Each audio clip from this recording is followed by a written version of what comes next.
Bonjour et bienvenue dans cette nouvelle vidéo. Ce format d'aujourd'hui, c'est un format dans lequel je réponds aux questions que vous me posez. Aujourd'hui, je vais répondre à la question de Catherine qui me dit « Should I stay or should I go ?»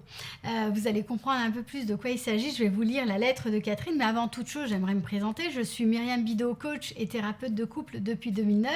J'exerce ici dans mon cabinet près de Lyon, également à distance, en visio, par téléphone, sur des coachings, de la thérapie, que ce soit en individuel ou en couple. Et je propose également pas mal d'ateliers et de programmes de formation dans le domaine des relations amoureuses. Alors, je vais vous lire la lettre que m'a adressée Catherine. Elle me dit, Catherine, chère Myriam, comment savoir si c'est la fin de mon couple? J'aimerais savoir. Je suis en couple depuis 21 ans, après 2 relations de couple dont le fruit de mes amours, 6 enfants qui sont tous adultes aujourd'hui et ont leur propre vie. J'ai 56 ans et après avoir vécu les décès des pères de mes enfants, je me suis mise avec un homme de 46 ans. 21 ans depuis sont passés, mais j'ai du mal à savoir si c'est vraiment la fin ou s'il y a encore des sentiments. Il m'a quitté il y a 1 an pour des filles sur Hangout et il est revenu, mais j'ai du mal à lui refaire confiance. Est-ce la fin ou le début d'un autre chapitre? Signé Catherine. Alors, je vais vous lire la réponse que j'ai faite à Catherine, mais avant toute chose, je vous invite à mettre un pouce bleu juste en dessous de la vidéo pour me montrer votre appréciation, me dire si vous aimez ce sujet-là, et puis également à vous abonner à la chaîne pour pouvoir recevoir en direct dans votre boîte mail les 2 nouvelles vidéos que je vous propose chaque semaine. Je vous invite également juste sous cette vidéo à télécharger l'un de mes guides offerts, notamment un qui est très intéressant sur la communication de crise en couple. Alors, qu'est-ce que j'ai répondu à Catherine?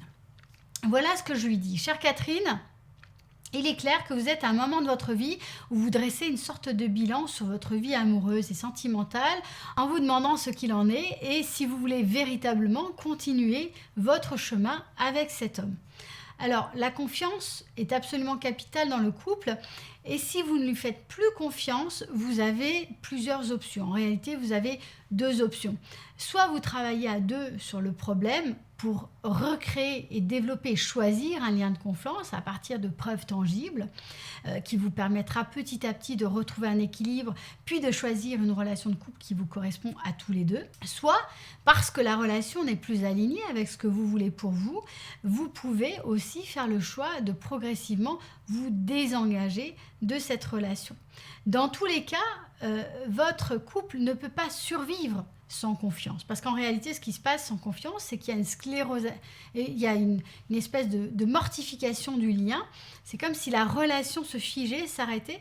Et donc, au bout du compte, ni l'un, ni lui, ni vous n'allez y trouver de l'épanouissement. Alors parfois, des couples qui s'en contentent, mais en réalité, il est très probable que si vous vous intéressez à la question du couple, des relations amoureuses, que si vous m'écrivez, c'est qu'il y a très probablement des choses qui ne vous conviennent pas du tout. Je ne peux que vous encourager, Catherine, de regarder par vous-même ce que vous souhaitez vivre dans votre relation de couple, mais également à l'extérieur de votre relation de couple pour retrouver plus d'équilibre et baser votre épanouissement sur plusieurs pieds, plusieurs piliers.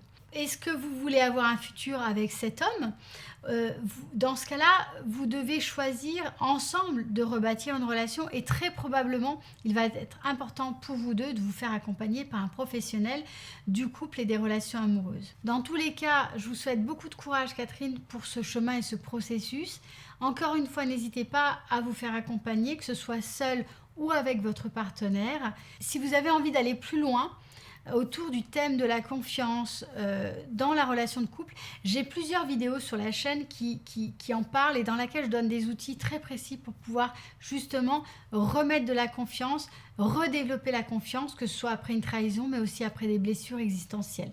Et puis juste en dessous de cette vidéo, je vous invite à télécharger mon guide offert autour de la communication de crise, comment surmonter une crise de couple grâce à la communication et je vous dis à bientôt pour une prochaine vidéo.